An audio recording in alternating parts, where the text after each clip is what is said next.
श्री कृष्णा, राधे राधे दोस्तों आज मैं आप लोगों को लड्डू गोपाल की एक ऐसी मार्मिक, आत्मा को झकझोर देने वाली बिल्कुल सत्य लीला कथा सुनाऊंगी जिसे सुनकर आपका हृदय बाल गोपाल के प्रेम में रो देगा। लड्डू गोपाल के साथ घटी इस घटना को जानकर ना चाहते हुए भी आपकी आंखों से आंसू आ जाएंगे। दोस्तों, लीला कथा को पूरा अंत तक अवश्य सुनिएगा, तभी आप सभी आज की इस अत्यंत दुखदायी लीला कथा को संपूर्ण रूप से समझ पाओगे। दोस्तों, आज की यह लीला कथा हमारे साथ शेयर की है पटना में रहने वाली उर्मिला रंजन जी ने। उर्मिला जी हमसे कहती हैं कि मेरी शादी को 14 साल हुए हैं। मैं वर्षों से लड्डू गोपाल की सेवा कर रही हूँ। जब मैं कॉलेज में थी तब मैंने पहली बार अपनी सहेली के घर लड्डू गोपाल को देखा था। मेरी सहेली की मम्मी लड्डू गोपाल की सेवा बड़े ही श्रद्धा भाव से, प्रेम से किया करती थी। मैं जब भी उनके घर जाती थी मैं देखा करती थी कि कैसे मेरी सहेली की मम्मी लड्डू गोपाल की सेवा करती है। धीरे धीरे बाल गोपाल मुझे बहुत अच्छे लगने लगे। लड्डू गोपाल के लिए मेरे मन में भी श्रद्धा भक्ति जाग गई और फिर मैं भी अपने घर में अपनी मम्मी से लड्डू गोपाल को हमारे घर लाने की बात करने लगी। पर मेरी मम्मी को भी ऐसा ही लगता था कि लड्डू गोपाल की सेवा बहुत कठिन होता है। पहले तो उन्होंने मुझे साफ इनकार कर दिया, पर फिर बार बार मेरे जिद करने पर मेरी मम्मी मान गई और मैंने अपनी मम्मी से यह भी कह दिया था कि शादी के बाद मैं लड्डू गोपाल को अपने साथ अपने ससुराल लेकर जाऊंगी। और फिर हमारे घर प्यारे से छोटे से बाल गोपाल आए, जिनकी सेवा मैं पूरे श्रद्धा भाव से करने लगी। कुछ सालों के बाद मेरी शादी तय हुई, पर मेरे मन में हमेशा बस यही चिंता रहती थी कि अगर मेरे ससुराल वाले मुझे लड्डू गोपाल की सेवा ना करने दे तो मैं क्या करूंगी। पर लड्डू गोपाल की मुझ पर ऐसी कृपा हुई कि मुझे बहुत ही अच्छा पूजा पाठ करने वाला भक्त प्रवृत्ति का परिवार मिला। मेरे सासू माँ, मेरे ससुर जी, मेरे हस्बैंड सभी पूजा पाठ करने वाले, भक्ति श्रद्धा करने वाले हैं। बिहार का महापर्व छठ हमारे घर में होता है। मेरी सासू माँ छठ महापर्व करती है। मेरे ससुराल वाले को मेरे लड्डू गोपाल की सेवा से कभी कोई आपत्ति नहीं थी। मेरी शादी हुई। शादी के बाद मैं अपने लड्डू गोपाल को साथ लेकर अपने ससुराल गई, जहाँ मैं खुशी खुशी अपने बाल गोपाल की सेवा किया करती थी। मेरी सासू माँ भी लड्डू गोपाल की सेवा में मेरी मदद किया करती थी। उर्मिला जी कहती है कि मेरे हस्बैंड पटना में जॉब करते थे और वहीं रहते थे। शादी के लगभग 1 महीने के बाद मैं अपने हस्बैंड के साथ पटना चली गई और अपने लड्डू गोपाल को भी अपने साथ लेकर गई। लड्डू गोपाल की कृपा से मुझे एक पुत्र और एक पुत्री संतान की प्राप्ति हुई। बाल गोपाल की कृपा से हमारे परिवार में किसी चीज की कमी नहीं थी। खुशी खुशी हम अपना जीवन व्यतीत कर रहे थे, पर तभी हमारे जीवन में एक ऐसी घटना घटी जिसे सुनकर आप सभी के होश उड़ जाएंगे। लड्डू गोपाल के साथ घटी इस मार्मिक घटना को जानकर आप अत्यंत भावुक हो जाएंगे। उर्मिला जी कहती है कि मेरी एक ननद भी है, जिनकी शादी मेरी शादी के लगभग 1.5 साल पहले हुई थी और उनका ससुराल यही पटना में ही था। जहां हम रहते हैं वहां से उनके ससुराल की दूरी लगभग 35 किलोमीटर है। यह घटना उस समय घटी जब मेरी बेटी का जन्म नहीं हुआ था। मेरा बेटा उस समय लगभग 5 साल का था। अचानक से मेरी ननद कॉल करती है और वो बताती है कि उनके ससुर जी की तबीयत बहुत बिगड़ गई है। उन्हें अस्पताल में एडमिट किया गया है। मेरा बेटा उस समय स्कूल गया था। मैं तो अस्पताल नहीं जा पाई, पर मेरे हस्बैंड उन्हें देखने के लिए अस्पताल गए। उनकी हालत बहुत खराब थी। शाम को मेरे हस्बैंड घर वापस आ गए। उर्मिला जी कहती हैं कि मैंने यह सोचा था कि जब वो ठीक होकर घर वापस आ जाएंगे तब मैं घर पर ही उन्हें देखने चली जाऊंगी। पर लगभग 5 दिनों के बाद मेरी ननद का फिर से कॉल आता है और वो हमें बताती है कि उनके ससुर जी की मृत्यु हो गई है, क्योंकि मेरे ससुर जी और सासू माँ बहुत दूर थे और मेरी सासू माँ की तबीयत भी ठीक नहीं थी और ऐसे में उनका यहाँ आना भी ठीक नहीं था। और ऐसी समय में हम दोनों पति पत्नी का अपनी ननद के घर जाना भी जरूरी था। पर हमारे सामने सबसे बड़ी समस्या तो यह थी कि अगर हम चले जाएंगे तो हमारे लड्डू गोपाल की सेवा कौन करेगा। मेरी ननद के घर में पातक लग चुका है। हम लड्डू गोपाल को अपने साथ वहाँ लेकर नहीं जा सकते हैं। मैं बहुत परेशान हो गई। मेरे हस्बैंड ने मुझसे कहा कि तुम बाबू के साथ घर पर ही रुको, मैं जाकर आता हूँ। पर मुझे ऐसा लग रहा था कि ऐसे दुख की घड़ी में हम दोनों पति पत्नी को वहाँ जाना चाहिए। तभी अचानक से मेरा ध्यान हमारे पड़ोस में रहने वाली एक भाभी की ओर जाता है। मैं उन्हें कॉल करके हमारे घर बुलाती हूँ। मैं उनसे कहती हूँ कि मेरे ननद के ससुर जी की मृत्यु हो गई है, हमें उनके घर जाना पड़ेगा। क्या आप कुछ दिनों तक हमारे लड्डू गोपाल की सेवा कर लेंगी? उर्मिला जी कहती हैं कि वो खुशी खुशी मान गई और मैं भी उन्हें अपने लड्डू गोपाल की सेवा का दायित्व इसलिए देने का सोच रही थी क्योंकि वो बहुत अच्छी है। वो हमेशा हमारे घर लड्डू गोपाल के दर्शन के लिए आती है। बाल गोपाल के लिए उनके मन में बहुत श्रद्धा भक्ति है। वो भाभी बहुत अमीर तो नहीं है, उनका छोटा सा घर है, पर उसी छोटे से घर में उन्होंने एक सुंदर सा सिंहासन रखा है जहाँ वो प्रत्येक दिन पूजा पाठ किया करती हैं। वो जब भी अपने घर में कुछ भी अच्छा बनाती है तो हमारे लड्डू गोपाल के भोग के लिए मुझे जरूर ला कर देती है। वो पूजा पाठ करने वाली धार्मिक प्रवृत्ति की महिला थी, इसलिए मैंने अपने लड्डू गोपाल की सेवा के लिए उनसे पूछ लिया था और मेरी बात सुनते ही वो बहुत खुश भी हो गई थी। वो मुझसे कहने लगी कि हाँ, क्यों नहीं, मैं कुछ दिनों तक लड्डू गोपाल की सेवा कर लूंगी। तुम परेशान मत हो, लड्डू गोपाल की सेवा की बिल्कुल भी चिंता मत करो। उर्मिला जी कहती है कि मैं भी बिल्कुल निश्चिंत हो गई। चलो, कोई तो मिल गया जो मेरे लड्डू गोपाल की सेवा कर सके। मैंने लड्डू गोपाल की पोशाक, उनकी ज्वेलरी, उनका बेड और जरूरत का सारा सामान भाभी को दे दिया। मैंने लड्डू गोपाल की सेवा से जुड़ी संपूर्ण विधि भाभी को अच्छे से समझा दी। मैंने उन्हें बता दिया कि लड्डू गोपाल को कब जगाना है, कब सुलाना है, कैसे स्नान करवाना है, कितने समय भोग लगाना है। सब कुछ मैंने भाभी को बहुत अच्छे से समझा दिया। भाभी मुझसे कहने लगी कि तुम बिल्कुल भी परेशान मत हो, मैं तो तुम्हारे घर आती जाती रहती हूँ। सब कुछ मैंने देख रखा है कि तुम कैसे लड्डू गोपाल की सेवा करती हो, और अगर मुझे कुछ समझ में ना आए तो मैं तुम्हें कॉल करके पूछ लूंगी। यह कहकर भाभी लड्डू गोपाल को हमारे घर से लेकर अपने घर चली गई। उर्मिला जी कहती हैं कि मैं निश्चिंत होकर अपनी ननद के घर चली गई। मेरे ननद के ससुराल का माहौल बिल्कुल ही गमगीन था। उनके ससुर जी की मृत्यु हो गई थी। वहाँ पर मातम पसरा हुआ था। सभी रो रहे थे, सभी परेशान थे। मुझे भी बहुत दुख हो रहा था। मुझे उस दिन बिल्कुल भी समय नहीं मिला कि मैं भाभी को कॉल करके लड्डू गोपाल के बारे में पूछ सकूं।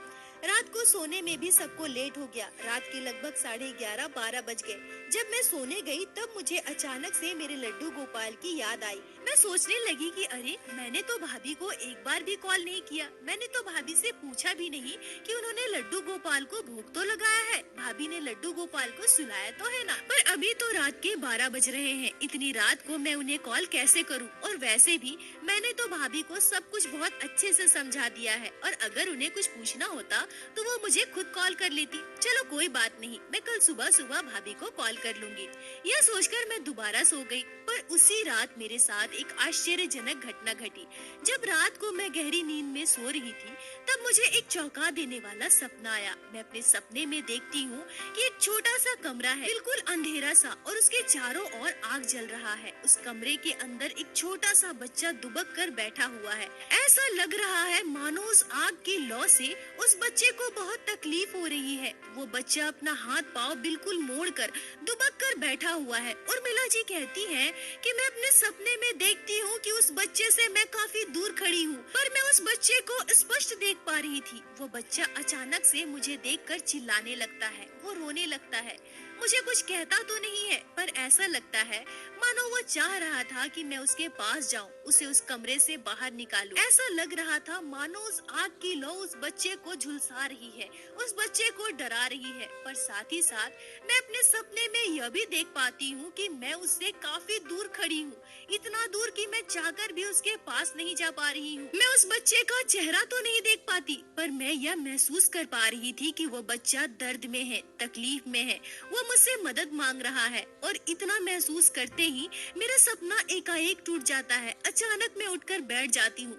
मेरा शरीर पसीने से लथपथ हो चुका था। मैं समझ नहीं पा रही थी कि मैंने ऐसा सपना क्यों देखा, मेरे सपने का क्या मतलब है, कौन था वो बच्चा। पर बार बार कोशिश करने के बाद भी मैं उस सपने का मतलब नहीं समझ पा रही थी। दोबारा सोने की मैं कोशिश करने लगी, पर मेरा मन बहुत बेचैन हो रहा था। बार बार मुझे उस बच्चे का रोता हुआ चेहरा, उदास चेहरा याद आ रहा था। वो पूरी रात मैं सो नहीं पाई थी। अगले दिन सुबह मैंने भाभी को कॉल किया, लड्डू गोपाल के बारे में पूछा।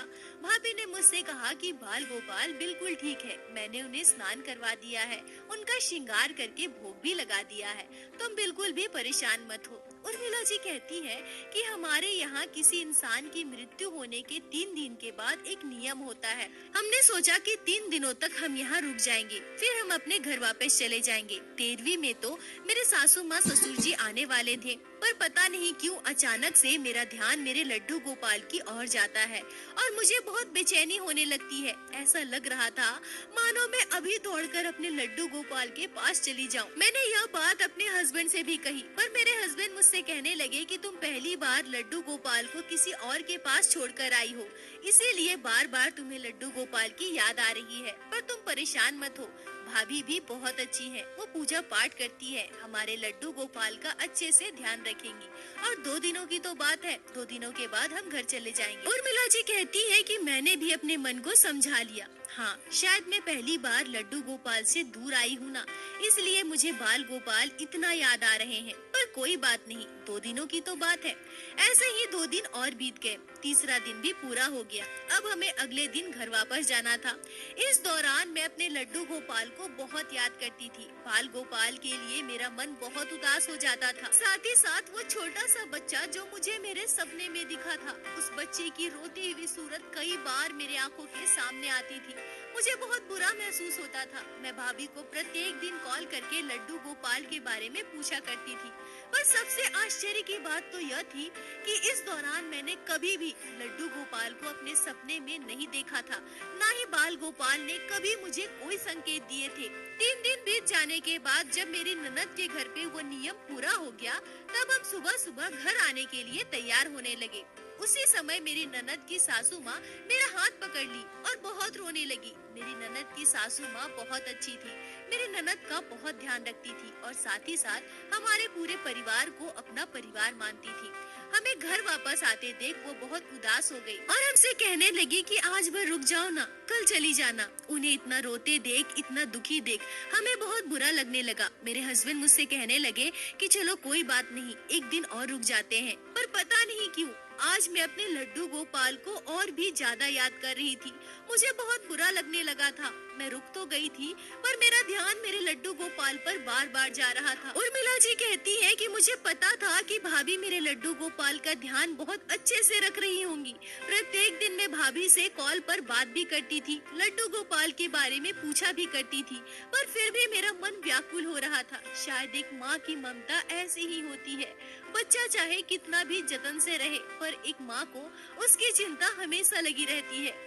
पर उसी रात मेरे साथ एक ऐसी घटना घटी जिसे सुनकर आप सभी के रोंगटे खड़े हो जाएंगे। उर्मिला जी कहती है कि अगली सुबह हमें जल्दी निकलना था, इसलिए मैं रात को पूरी पैकिंग कर ली थी। रात को हम जल्दी सोने चले गए। गर्मी का मौसम था, मैं अपने बच्चे के साथ गहरी नींद में सो रही थी।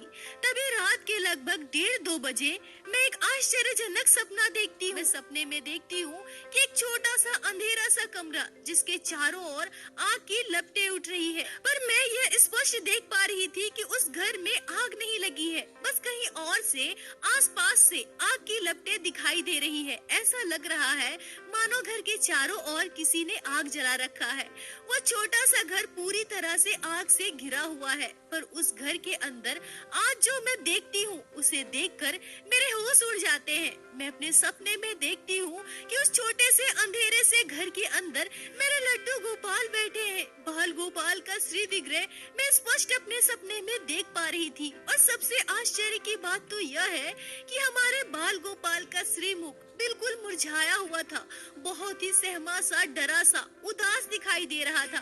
मेरे लड्डू गोपाल की आंखें नम हो रही थी। ऐसा लग रहा था मानो अभी मेरे बाल गोपाल रो देंगे। तभी अचानक से मैं क्या देखती हूँ कि मेरे लड्डू गोपाल की दोनों आंखों से आंसू टपकने लगे और मैं यह देख पा रही थी कि मैं अपने लड्डू गोपाल से बहुत दूर खड़ी हूँ। मैं चाह रही थी कि मैं दौड़कर अपने बाल गोपाल के पास चली जाऊं, उन्हें अपने गोद में उठाऊं, पर चाहकर भी मैं उनके पास नहीं पहुंच पा रही थी। मैं वहीं दूर खड़ी होकर जोर जोर से चिल्लाकर अपने लड्डू गोपाल से पूछ रही थी, लल्ला क्या हुआ है, क्या हुआ है, तुम रो क्यों रहे हो? पर मेरे कन्हैया ने मुझसे कुछ भी नहीं कहा। मेरे लड्डू गोपाल ने अपनी आंखों के आंसू का कारण मुझे नहीं बताया। मैं रोते हुए चिल्लाते हुए बार बार अपने कन्हैया से पूछ रही थी, क्या हुआ लल्ला क्या हुआ, तुम क्यों रो रहे हो? पर लड्डू गोपाल मुझसे कुछ भी नहीं कह रहे थे। ना ही मैं अपने बाल गोपाल के पास जा रही थी, ना ही मेरे कन्हैया मुझसे बात कर रहे थे। मैं छटपटा रही थी, रो रही थी, तड़प रही थी। तभी अचानक मेरा सपना टूट जाता है। मैं उठकर बैठ जाती हूँ और उठते ही मैं क्या देखती हूँ कि मेरे दोनों आँखों से आंसू बह रहे हैं। गर्मी का मौसम था और इस समय मेरा हाथ पाँव पूरी तरह से ठंडा हो चुका था। रात के लगभग 2 बज रहे थे। मैंने तुरंत अपने हस्बैंड को जगाया और मैंने उन्हें पूरी बात बताई। मेरे हस्बैंड मुझसे कहने लगे कि ऐसा कुछ भी नहीं है, तुम्हारे मन का वहम होगा, सो जाओ, परेशान मत हो। पर मैं बहुत रो रही थी। बार बार मुझे मेरा सपना याद आ रहा था। लड्डू गोपाल का वो रोता हुआ चेहरा, उनका श्री मुख मेरी आंखों के आगे घूम रहा था। मेरे हस्बैंड ने मुझे चुप कराया, मुझे शांत करवाया, मुझे पानी पिलाया और फिर मैं अपनी जगह में जाके लेट गई। सुबह होने का इंतजार करने लगी। सुबह होते ही हम घर के लिए निकल गए और घर पहुंचते ही मैं सीधा बाथरूम चली गई। जल्दी जल्दी मैंने स्नान कर लिया और स्नान करके मैं तुरंत भाभी के घर चली गई। जब मैं भाभी के घर पहुंची तो भाभी ने लड्डू गोपाल का स्नान श्रृंगार करवा दिया था। बाल गोपाल को भोग लगाकर उनके आगे दिया बाती कर दी थी। भाभी का घर बहुत छोटा था, 2 कमरों का मकान था। एक कमरे में उनके सासू माँ ससुर जी रहते थे और एक कमरे में उनका बेटा, उनके हस्बैंड और वो रहती थी। उन्होंने अपने कमरे में ही एक छोटा सा मंदिर बना रखा था। वहीं पर उन्होंने मेरे लड्डू गोपाल को भी विराजित किया। मैं उनके उस छोटे से सिंहासन के पास पहुंची और पहुंचकर मैं देखती हूँ कि भाभी ने लड्डू गोपाल को भोग लगाया है और उनके पास एक दिया भी जलाया है। मैं खड़ी होकर अपने बाल गोपाल को निहार रही थी। मेरी आंखों से आंसू बह रहे थे। मैं सोच रही थी, क्यों लल्ला, क्यों क्यों आपने मुझे ऐसे दर्शन दिए? भाभी तो कितनी अच्छे से तुम्हारी सेवा कर रही है, तुम्हारा कितने अच्छे से ध्यान रख रही है। पर रोते हुए तुमने मुझे दर्शन क्यों दिए लल्ला? सपने में मुझे आँख क्यों दिखाई दे रहा था? क्यों लल्ला, क्यों? उर्मिला जी कहती हैं, ये सारी बातें सोचते सोचते मैं लगातार रोई जा रही थी। तभी अचानक से मेरा ध्यान जलते हुए दिए की ओर जाता है। मैं देखती हूँ कि वो दिया बिल्कुल लड्डू गोपाल के नजदीक रखा हुआ था। इतना नजदीक कि दिए की लो लड्डू गोपाल के पैर के बिल्कुल नजदीक जा रही थी। गर्मी का मौसम था। गर्मी के मौसम में हम लड्डू गोपाल को सूती के छोटे छोटे पोशाक पहनाते हैं। मैंने तुरंत लड्डू गोपाल के पैर को स्पर्श किया और स्पर्श करते ही मैंने यह महसूस किया कि लड्डू गोपाल का पैर पूरी तरह से गर्म हो चुका है। दिए की लौ से लड्डू गोपाल का पैर पूरी तरह से तप रहा है। उर्मिला जी कहती है कि मैंने तुरंत लड्डू गोपाल को उनके स्थान से उठा लिया और अपने सीने से लगा लिया। उर्मिला जी कहती है कि मैं पूरी बात समझ गई, पूरे घटनाक्रम को समझ गई। मैं अपने सपने को पूरी तरह से समझ गई। इस दिए की लौ से मेरे लड्डू गोपाल को तकलीफ हो रही थी, इसीलिए बार बार मेरे कन्हैया मेरे सपने में आ रहे थे। जिस दिन मैं अपने ननद के घर पहुंची, उस दिन भी एक छोटा सा बच्चा अंधेरे कमरे में आग के लपटों के बीच बैठे हुए मुझे दिखाई दिया, पर मैं समझ नहीं पाई कि वो बच्चा कौन है।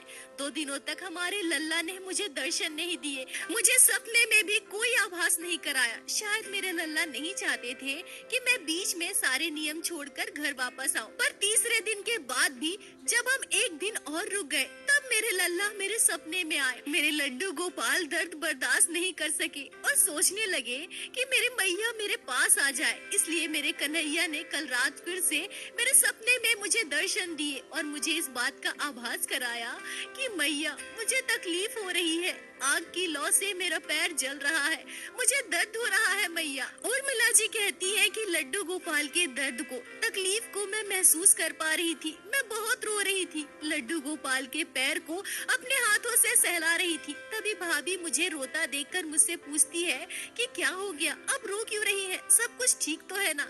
मैंने रोते हुए भाभी को पूरी बात बताई, अपने सपने के बारे में सब कुछ बताया। मेरे सपने की बात जानकर भाभी बिल्कुल हैरान थी। मुझे इतना रोते देखकर, बाल गोपाल के लिए इतना तड़पते देखकर भाभी की आंखों में भी आंसू आ गए। वो लड्डू गोपाल के आगे हाथ जोड़कर उनसे माफी मांगने लगी।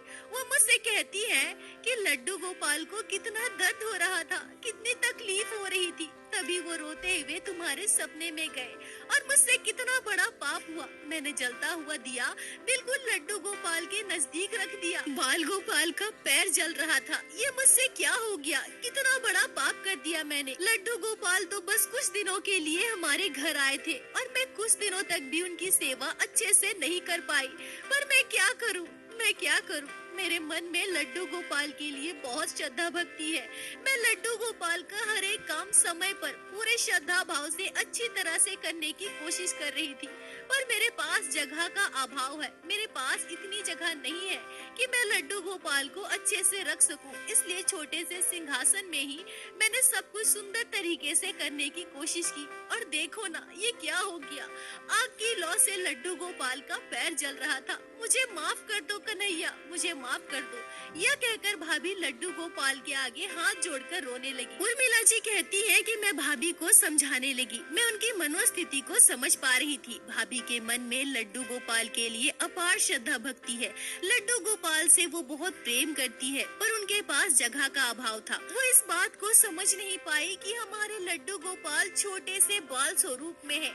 उन्हें आग की लौ से तकलीफ हो सकती है, उन्हें दर्द हो सकता है, और अनजाने में भाभी से इतनी बड़ी गलती हो गई। मैंने भाभी को समझा बुझाकर शांत किया और लड्डू गोपाल को लेकर सीधा घर आ गई। बाल गोपाल को मैंने ठंडे जल से स्नान करवाया। दोनों पैरों में, पूरे शरीर में चंदन का लेप लगाकर पंखे के नीचे बैठा दिया, जिससे मेरे कन्हैया को थोड़ी ठंडक मिल सके। मैं लगातार 15 दिनों तक लड्डू गोपाल के दोनों पैरों में, पूरे शरीर में चंदन का लेप लगाती रही। उर्मिला जी कहती है कि अब मैं अपने लड्डू गोपाल की सेवा कभी किसी को नहीं देती। मेरे जीवन में कितनी भी मुसीबतें आए, कैसा भी समय हो, पर मैं अपने लड्डू गोपाल की सेवा स्वयं करती हूँ। पर इस घटना के बाद मैं समझ चुकी थी कि लड्डू गोपाल ने अपने भक्त के रूप में मुझे स्वीकार कर लिया है, अपनी सेवा के लिए मुझे चुन लिया है। लड्डू गोपाल ने मुझे जो महसूस कराया था, लड्डू गोपाल का श्रीमुख जो मैं अपने सपने में देख पाई थी, उसे मैं अपने पूरे जीवन काल में कभी नहीं भूल सकती। लड्डू गोपाल से हाथ जोड़कर बस मैं यही प्रार्थना करूंगी कि हे मेरे कान्हा, ऐसी ही अपनी कृपा दृष्टि मेरे पूरे परिवार पर बनाए रखे। उर्मिला जी, आपका बहुत बहुत धन्यवाद जो आपने लड्डू गोपाल की इस आंखें नम कर देने वाली अद्भुत लीला कथा को हमारे साथ शेयर की, जिसे मैं हमारे चैनल के माध्यम से बाकी सारे भक्तों तक पहुंचा सकी। अपना साथ और प्यार ऐसे ही बनाए रखें। और दोस्तों, प्रत्येक दिन की भांति आज फिर से मैं आप सभी से बस यही प्रार्थना करूंगी, ठाकुर जी की भक्ति कीजिए, लड्डू गोपाल की सेवा कीजिए, नाम जाप कीजिए, और एक बार मेरे साथ प्रेम से कहिए, बोलो बाके बिहारी लाल की।